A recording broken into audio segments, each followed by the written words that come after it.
hatulan. Maraming tao. Nakakapagtaka lang kasi na nandito ka. This is a very confidential event. Paano ka nakapasok dito?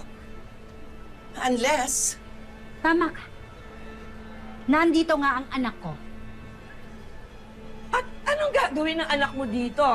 Ano papel niya dito? Unless she's a paid talent or part of the staff? Kasama ang anak ko sa Pinale Showcase. Sino ang anak mo?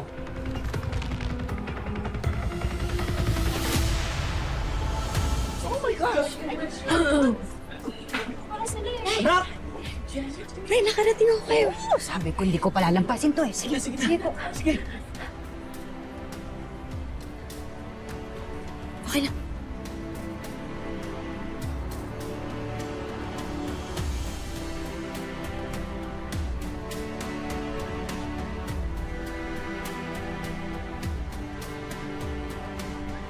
Anak mo siya, Minchi? Siya ang anak niyo ni... Oh my God! Si Minchi? Ang nanay ni Jenny?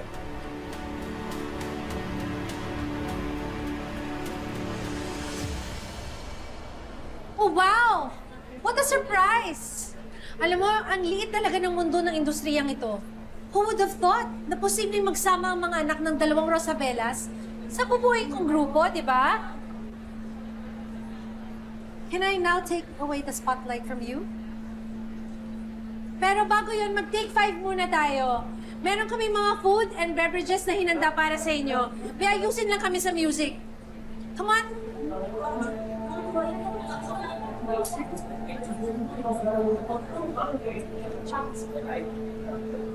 Let's go.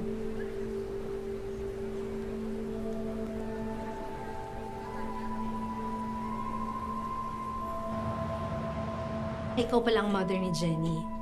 Pag nagkataon, this is a good publicity. No, Monica. That is a disaster. Tanggalin mo yung Jenny na yan. If she makes it, she'll be your PR's nightmare. Malalaman ng mga tao na anak siya na isang laos na singer na sumira ng Rosabellas. Hoy! Walang kinalaman ang Rosabellas dito! Ano ka ba? Bakit? Gagawin mo rin ba sa anak ko yung ginawa mo sa akin dati? Pinatanggal mo ako sa grupo? Pwede ba? Huwag mo nga isisi sa akin kung anong nangyari sa'yo noon. You did it to yourself! Hindi! Dahil kahit noon, ayaw mo talaga, takot kang masapawan kita! Ako? Takot sa'yo? You were never a threat to me! You were just a backup singer na gagawin ng lahat para maging main attraction. At gusto mo lang manira ng buhay ng may buhay! Can we please not make a scene here, please?